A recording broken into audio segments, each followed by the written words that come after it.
সকাল সকাল ঘুম থেকে উঠে ছাদে সেরকম মিষ্টি মিষ্টি সূর্যোদয় দেখতে কার না ভালো লাগে বলুন। আমার কিন্তু বেশ ভালো লাগে। আর তার সাথে যদি একটু মিষ্টি মিষ্টি হাওয়া থাকে তাহলে তো আর কোনো কথাই নেই। হাওয়া কিন্তু ছাদে আসে, তবে সেই হাওয়াটাকে মিষ্টি বলা যায় কিনা আমি ঠিক জানি না। আমার কাছে কিন্তু একদমই তাই লাগছে না। প্রচণ্ড গরম পড়েছে আর হাওয়াটাও কিন্তু বেশ গরম গরমই। ওই যে বলে না বৃষ্টি ভেজে হাওয়া, সেই হাওয়াটা খুব মিস করছি। গুড মর্নিং এভরিওয়ান, প্রিয়াক্ষার ব্লগসের একটি নতুন ব্লগে আপনাদের সবাইকে স্বাগত জানাচ্ছি। আমি প্রিয়াঙ্কা। আশা করছি আপনারা সবাই ভালো আছেন। আর আমরা মোটামুটি আছি। খুব অসুস্থ হয়ে পড়েছিলাম এই গরমের জন্য।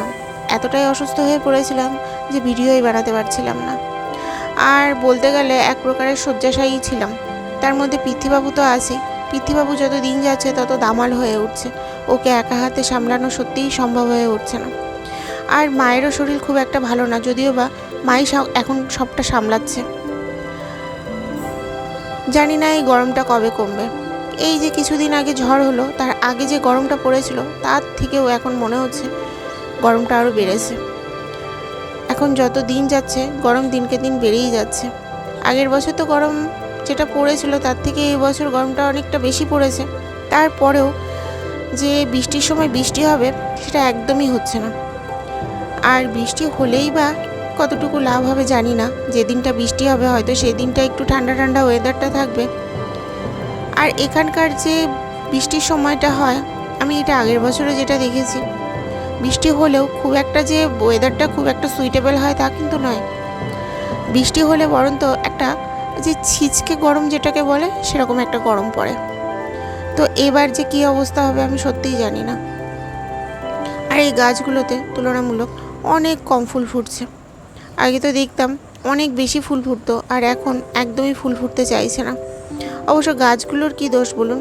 যে গরম পড়েছে তাতে মানুষেরই বেঁচে থাকা মুশকিল হয়ে যাচ্ছে, আর এই গাছগুলো তো একদমই নেহাত বেঁচে থাকার জন্য বেঁচে আছে এরকম মনে হয়। আর এখন এই সকাল 5:30টার মতো বাজে, আর এখনই ছাদে কিন্তু বেশ ভালো গরম পড়েছে। কালকে যখন সন্ধ্যের সময় ছাদে এসেছি তখন এই গাছগুলো প্রায় শুকিয়ে যাওয়ার মতো অবস্থা হয়ে গেছিলো। আমি দুবেলা গাছে জল দিই, এক সকালবেলা এই টাইমটাতে দিই, আর দিই সন্ধ্যের সময়। আর এই যে পুঁইশাক গাছটা দেখছেন, এই গাছের পাতাগুলো কালকে জাস্ট সন্ধ্যের সময় আর দেখার মতো অবস্থা ছিল না। একদম নুইয়ে গেছিলো, কুচকে গেছিলো পাতাগুলো পুরো।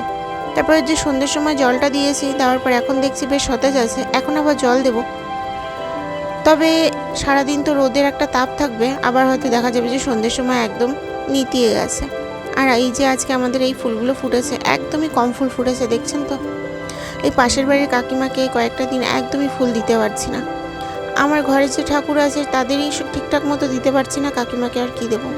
আমরা তো তাও ফুল পাচ্ছি। অনেকেই আছে যে যারা একটা ফুলও পায় না পুজোর জন্য। আর এই যে আমার পুজো কমপ্লিট। আমি এখন নিচে নামবো। পৃথ্বীবাবু হয়তো বা এখনও ঘুমোচ্ছে।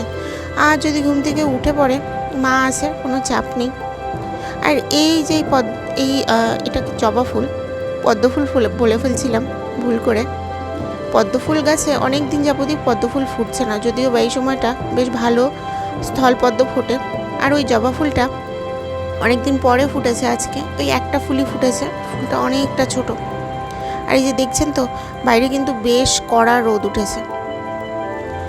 এতটা রোদ উঠেছে যে বোঝা যাচ্ছে না কি জানি না খুব একটা, কিন্তু আমার নিজেরই তাকাতে খুব অসুবিধে হচ্ছে। আর এই যে এটা আমাদের সকালবেলার ব্রেকফাস্ট। আজকে আমাদের ব্রেকফাস্টে ছিল সেমাই, রুটি আর চা। আমি রোজ দিনই যখন ঠাকুরঘর থেকে পুজো সেরে নিচে নামি তখন পৃথ্বীবাবু কিন্তু ঘুমিয়ে থাকে। তো যেই ঘরে ঢুকি ও কীভাবে টের পেয়ে যায় আর ঘুম থেকে উঠে পড়ে। তো ওকে আবার ঘুম পাড়িয়ে রেখে আমার ওই ব্রেকফাস্ট করতে যেতে অনেকটা সময় লেগে যায়। আর না, সত্যি কথা বলি, খিদেই আমার নাজেহাল অবস্থা হয়ে যায় সেই সময়টা।